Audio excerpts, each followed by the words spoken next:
Hello friends, WhatsApp, कैसे हैं आप सब लोग। उम्मीद करता हूँ अच्छे होंगे। तो आज हम एक नया कंसेप्ट शुरू करना जा रहे हैं, प्रेजेंट इंडेफिनिट टेंस और प्रेजेंट परफेक्ट टेंस। यानी हमको डू और डज, ये इनकी हेल्पिंग वर्ब होती है। ठीक है, अभी बताऊंगा प्रेजेंट इंडेफिनिट टेंस की पहचान भी बताऊंगा, पर इतना समझ लो कि प्रेजेंट इंडेफिनिट टेंस की हेल्पिंग वर्ब डू और डज होती है और प्रेजेंट परफेक्ट टेंस की हेल्पिंग वर्ब हैज और हैव होती है। इनकी पहचान भी आपको कराई जाएगी। पहले इतना ध्यान रखना है कि इनकी हेल्पिंग वर्ब्स हैं ये। तो हम कहीं पर डू का इस्तेमाल करते हैं किसी सब्जेक्ट के साथ और किसी सब्जेक्ट के साथ हम डज का यूज करते हैं। ऐसे ही आप प्रेजेंट परफेक्ट टेंस में किसी सब्जेक्ट के साथ हम हैज यूज करते हैं, किसी सब्जेक्ट के साथ हम हैव का यूज करते हैं। ये बहुत इंपॉर्टेंट टॉपिक है बच्चों, इसमें बहुत गलती करते हैं कि डू की जगह डज लगा देते हैं, ऐसे ही हैज की जगह हैव लगा देते हैं। ठीक है, तो इनको समझने के लिए हमें पर्सन्स को समझना बहुत जरूरी है। देखिए ये छोटा सा चार्ट जैसा है, इसमें पर्सन्स बताए जा रहे हैं। 3 पर्सन्स होते हैं, first person, second person, third person. अगर इन 3 पर्सन को समझना हो तो जो स्पीकर होता है, बोलने वाला होता है, जैसे मैं बोल रहा हूं तो आई एम फर्स्ट पर्सन, मैं फर्स्ट पर्सन हूं। ठीक है, और जिससे मैं बात कर रहा हूं वो सेकंड पर्सन है और जिसके बारे में बात हो रही है वो थर्ड पर्सन होता है। ठीक है, तो इससे हमें क्या पता चलता है कि पर्सन्स, फर्स्ट पर्सन हमेशा आई होता है। फर्स्ट पर्सन हमेशा कौन होता है? आई,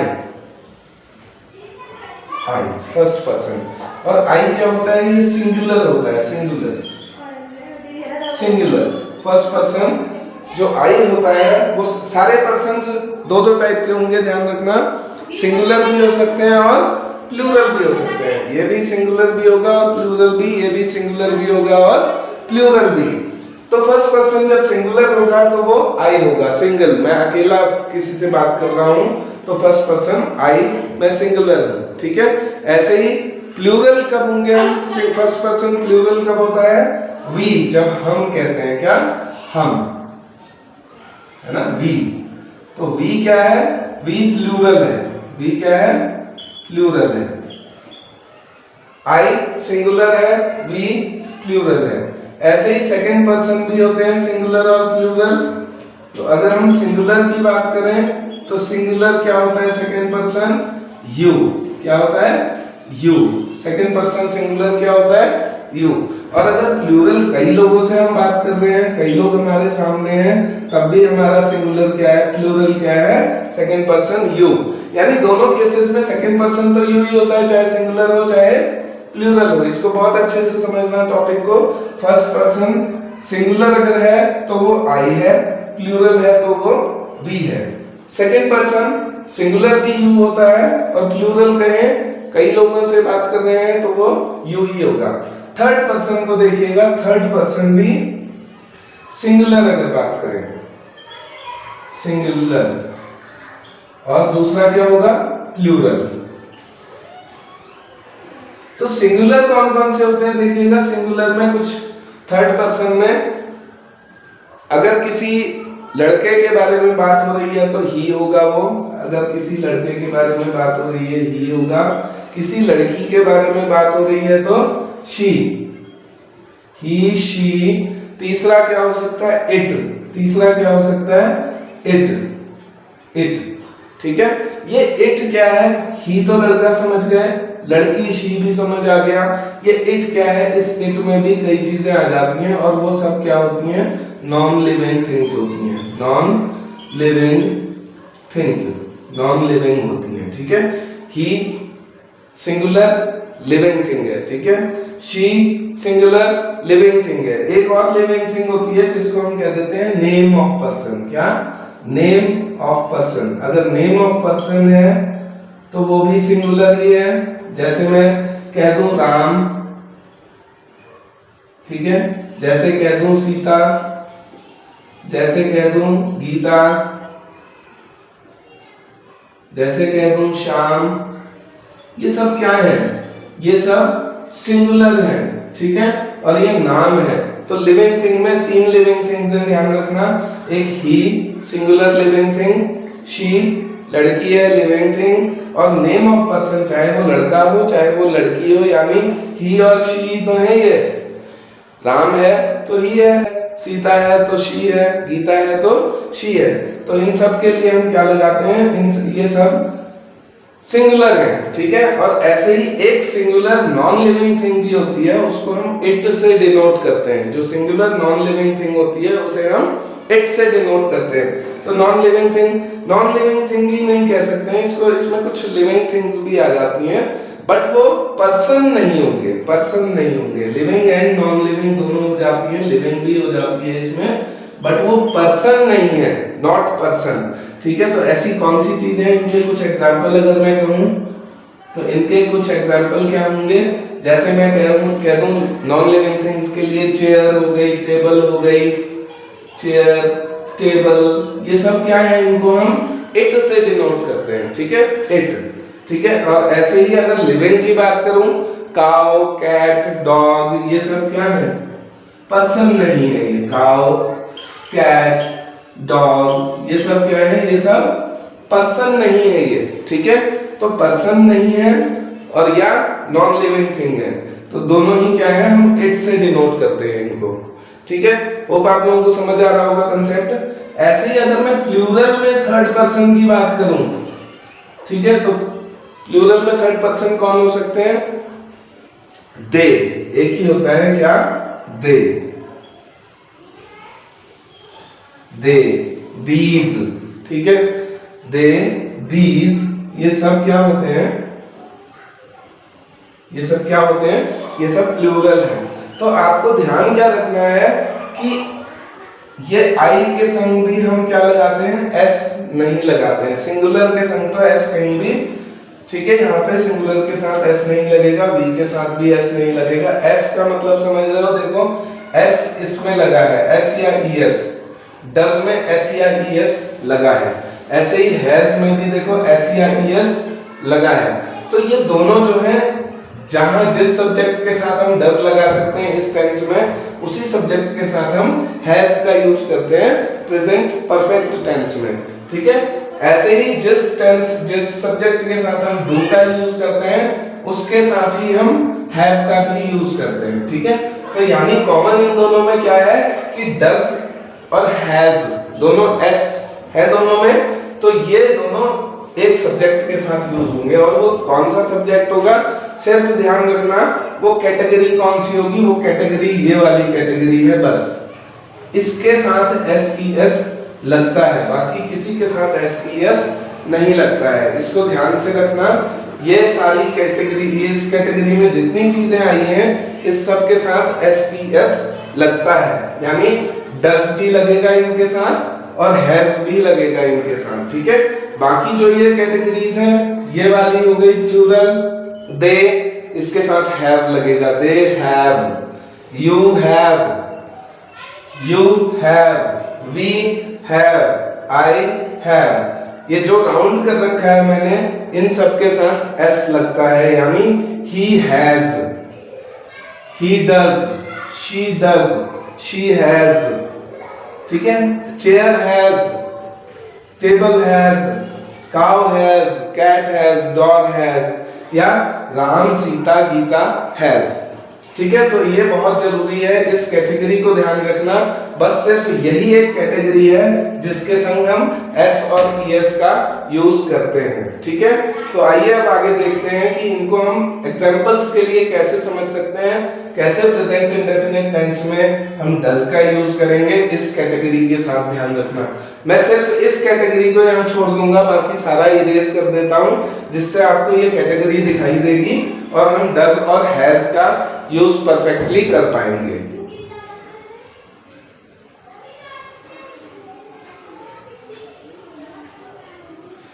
इससे पहले मैं इसको इरेज कर दूं, आप स्क्रीनशॉट ले सकते हैं, जिससे इस कैटेगरी को आप ध्यान रख सकें।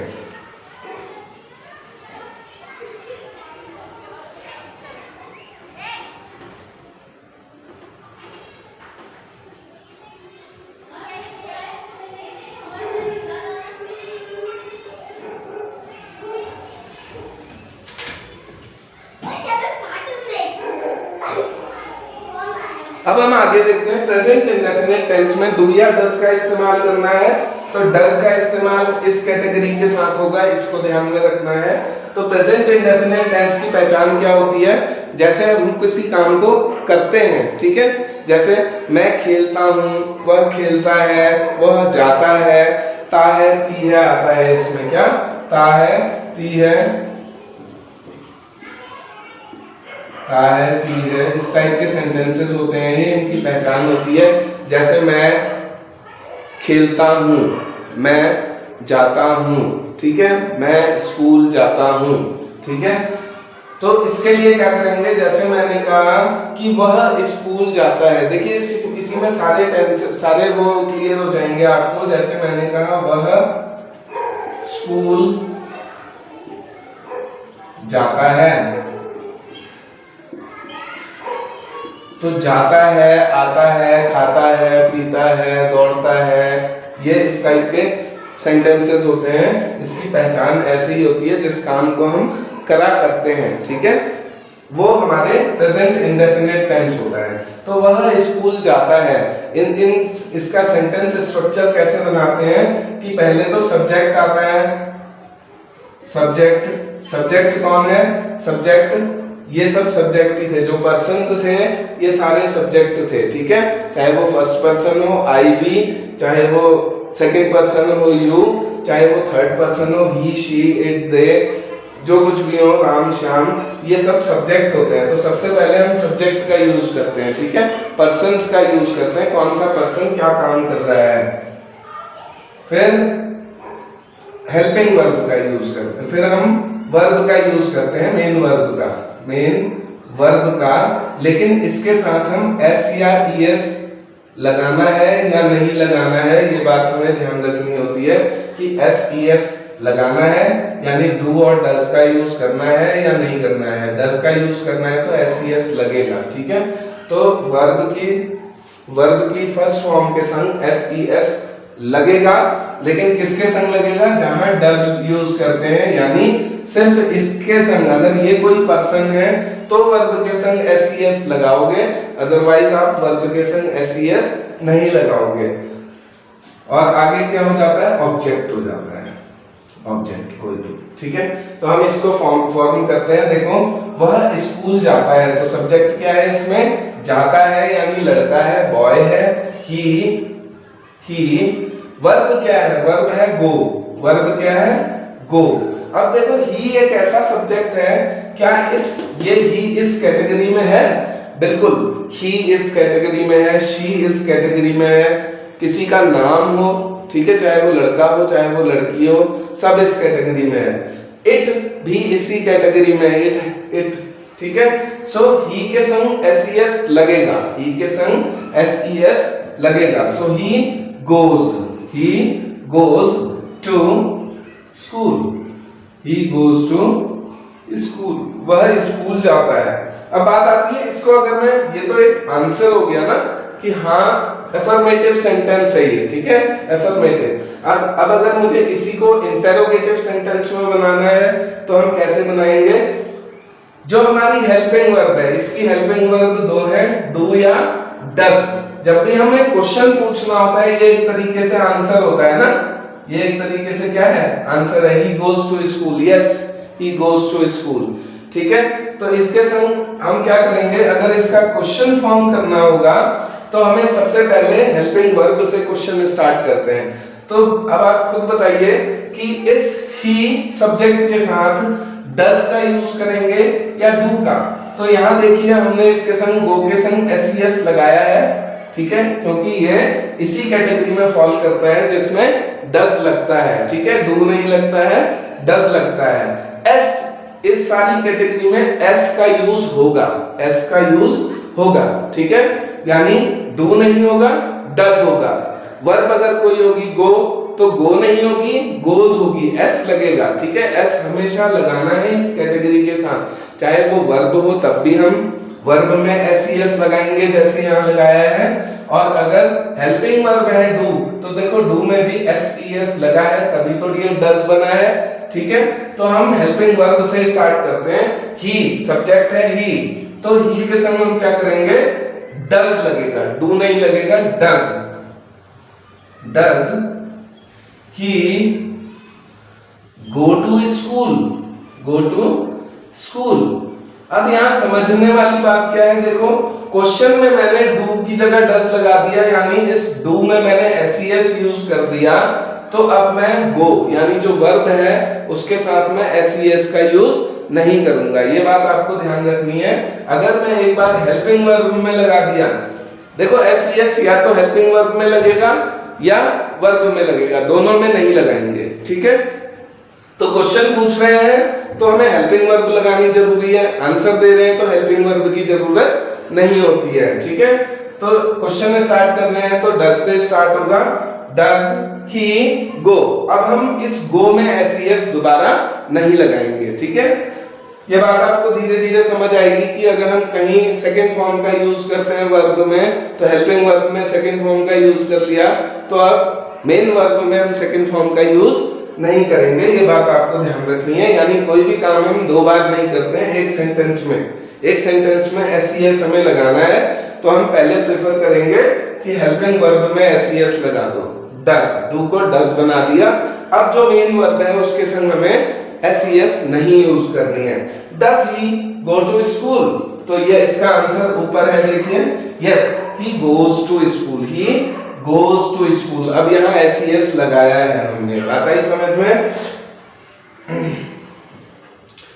अब इसी को अगर मुझे नेगेटिव में क्वेश्चन पूछना होता है, ठीक है, नेगेटिव में आंसर देना होता है, आंसर नेगेटिव में इसका क्या होगा, नेगेटिव आंसर क्या होगा इसका, कि अगर मैं कह दूं कि वह स्कूल नहीं जाता है, ही यहां पे नेगेटिव आंसर देने के लिए हमें डज का इस्तेमाल करना है, हेल्पिंग वर्ब का यूज किया जाता है नेगेटिव आंसर में।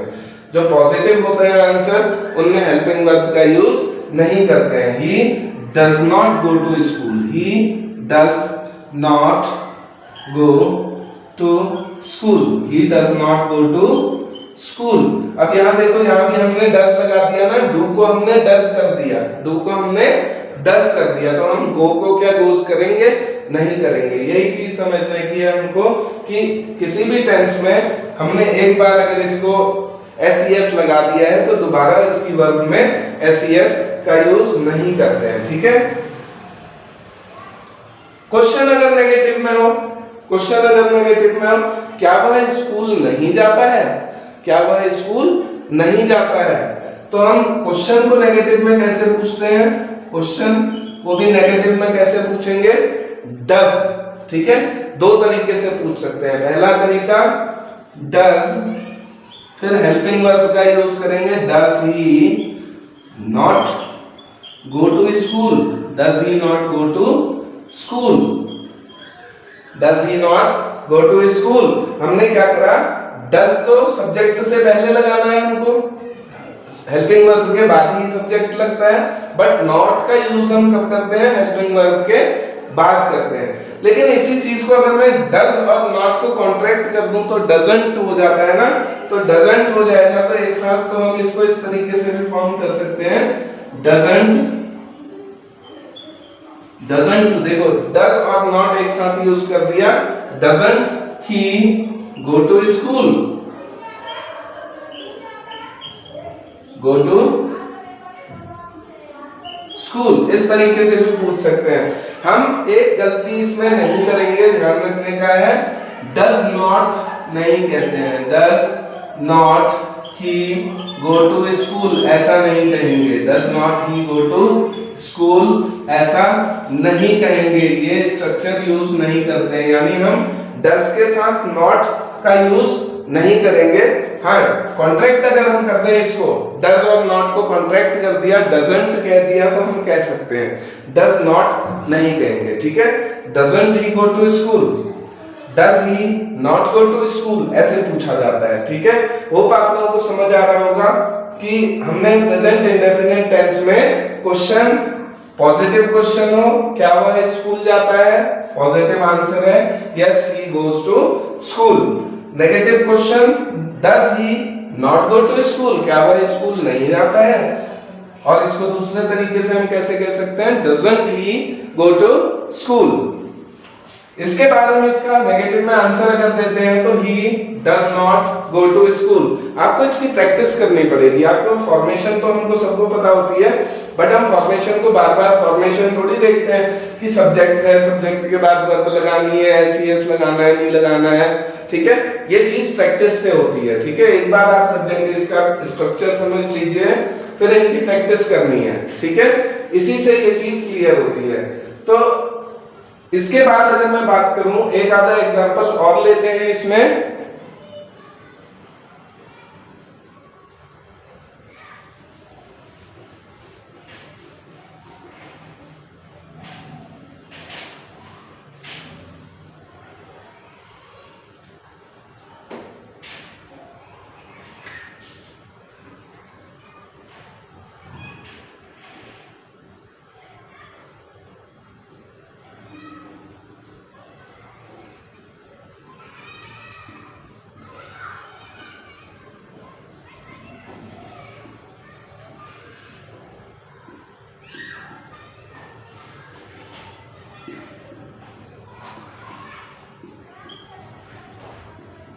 जैसे हमने कहा कि ये स्ट्रक्चर देखिए, मैंने थोड़ा सा कॉम्प्लेक्स सेंटेंस लिया है। पिछला सेंटेंस बहुत इजी था, थोड़ा सा कॉम्प्लेक्सिटी की तरफ बढ़ते हैं। वह हारमोनियम बहुत अच्छा बजाती है। तो बजाती है, इसका मतलब सब्जेक्ट यहाँ पर क्या है? शी, लड़की है शी।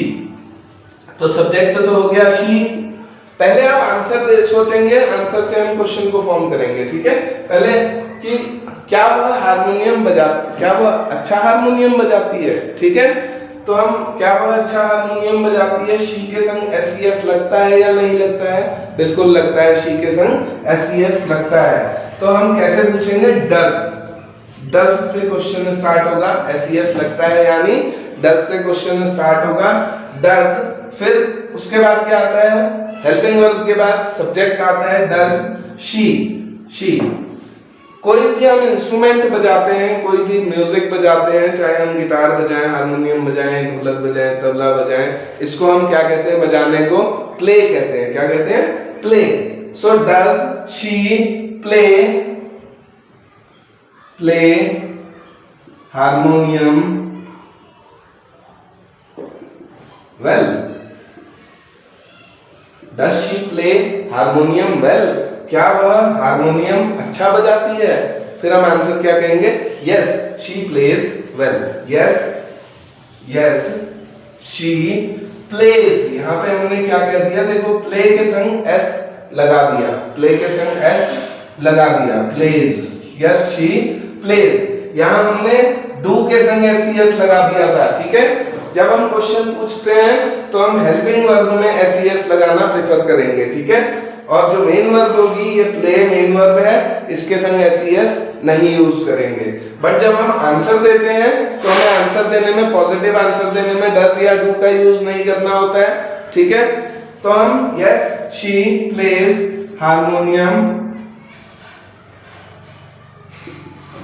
वेरी वेल या वेल, कुछ भी कह सकते हैं, बहुत अच्छा बजाती है या हाँ अच्छा बजाती है, ठीक है। अगर अच्छा बजाती है कहना है तो yes she plays harmonium well.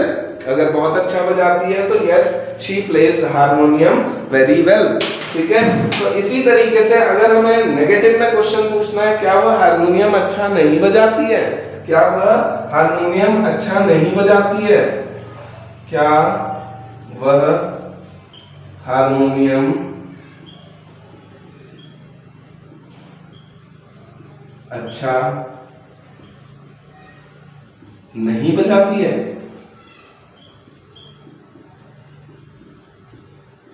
तो हमने पिछले उसमें समझा था कि डज के संग हम नॉट का यूज नहीं करते हैं, हाँ कॉन्ट्रैक्ट करके डजंट कह सकते हैं, ठीक है।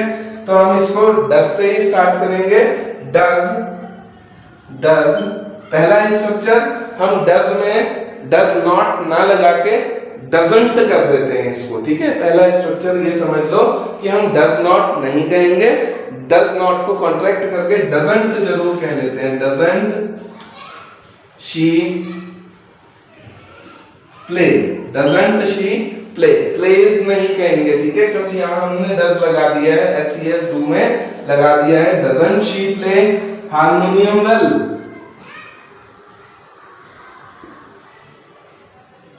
वेल, ठीक है। तो इसका नेगेटिव में ही आंसर, हाँ वो हारमोनियम अच्छा नहीं बजाती है, yes yes she doesn't play, yes she doesn't play harmonium well, हाँ वो अच्छा नहीं बजाती है, ऐसे कहेंगे, ठीक है। तो आई होप आप लोगों को समझ आ रहा होगा ये प्रेजेंट इंडेफिनिट टेंस हम किस तरीके से यूज करते हैं। ऐसे ही मैं छोटा सा प्रेजेंट परफेक्ट टेंस के बारे में भी आपको बताता हूँ, 2 एग्जांपल से ही आपको क्लियर हो जाएगी ये चीज, बट वीडियो को बहुत अच्छे से देखना, बार बार देखना, ठीक है। तो अब हम आते हैं बात प्रेजेंट परफेक्ट टेंस की। प्रेजेंट परफेक्ट टेंस की पहचान क्या होती है? परफेक्ट होता है वो, यानी कि वो चीज हो चुकी होती है, ठीक है। जैसे वह खेल चुका है, ठीक है, उसने खेल लिया है, काम पूरा कर चुका होता है, उसे हम प्रेजेंट परफेक्ट टेंस कहते हैं, जहां काम पूरा हो चुका होता है। वो जा चुका है, वो चला गया है, चला गया है मतलब भी तो जा चुका है ही होता है। वह खेल लिया है, उसने खेल लिया है, यानी वह खेल चुका है, ठीक है। उसने खाना खा लिया है, पूरा हो चुका है काम। ऐसे टेंस को हम प्रेजेंट परफेक्ट टेंस कहते हैं, ठीक है। और प्रेजेंट परफेक्ट टेंस की पहचान क्या होती है? प्रेजेंट परफेक्ट टेंस की पहचान होती है हैज और हैव, इनके हेल्पिंग वर्ब होते हैं, ठीक है। तो कहां हमें हैज का यूज करना है, कहां हमें हैव का यूज करना है, इसमें गड़बड़ नहीं होनी चाहिए। तो हम इसको प्रेजेंट परफेक्ट टेंस को समझते हैं, परफेक्ट टेंस है ये। इसकी पहचान क्या होती है? जैसे मैंने कहा कि वह खेल चुका है, वह खेल चुका है, यानी खेल लिया है उसने, ऐसा भी कह सकते हैं। सेंस समझना होता है हमको कि काम पूरा हो गया है या नहीं हो गया, कैसे भी कह रहे हो, वह खेल चुका है या उसने खेल लिया है, तो हम इसको कैसे कहते हैं? ही। अब ही के संग हमें हेल्पिंग वर्ब लगानी है, पहले तो सब्जेक्ट से ही स्टार्ट होता है, ठीक है। हेल्पिंग वर्ब इसकी हैज और हैव में से एक लगेगी। तो ही के संग एस लगता है या नहीं लगता है? बिल्कुल, इन सब के साथ एस लगता है, ठीक है। जैसे मैं एग्जांपल बताता हूं, he has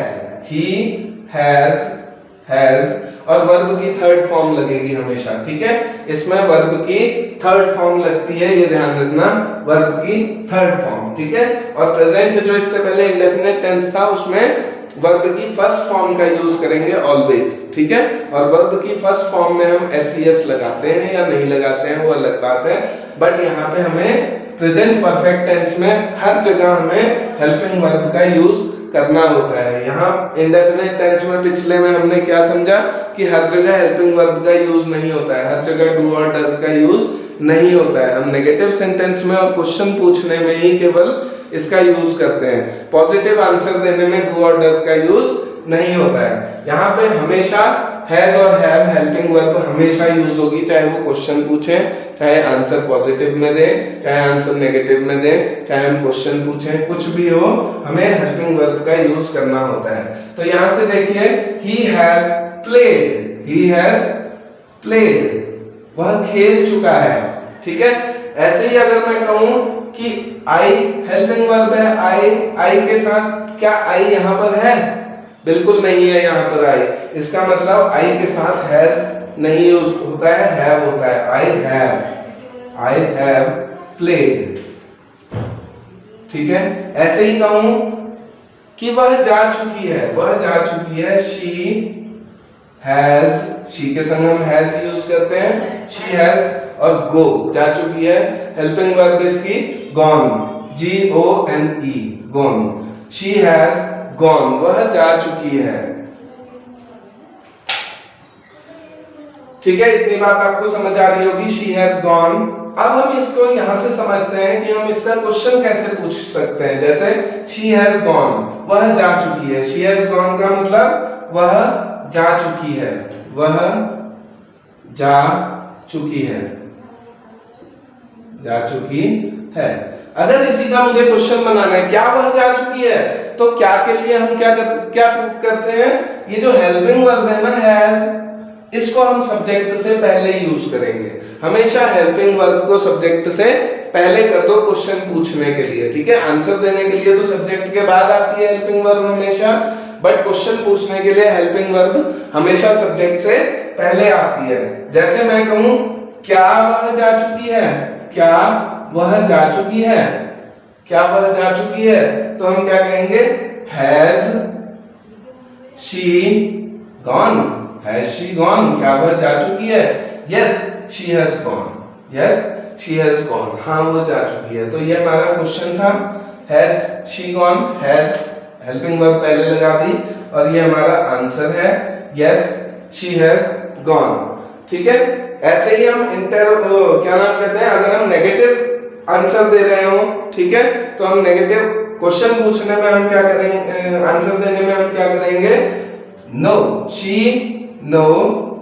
she has not gone, no she has, देखो आंसर देने में हमें सब्जेक्ट के बाद लगाना होता है ना helping verb, no she has not gone, ठीक है।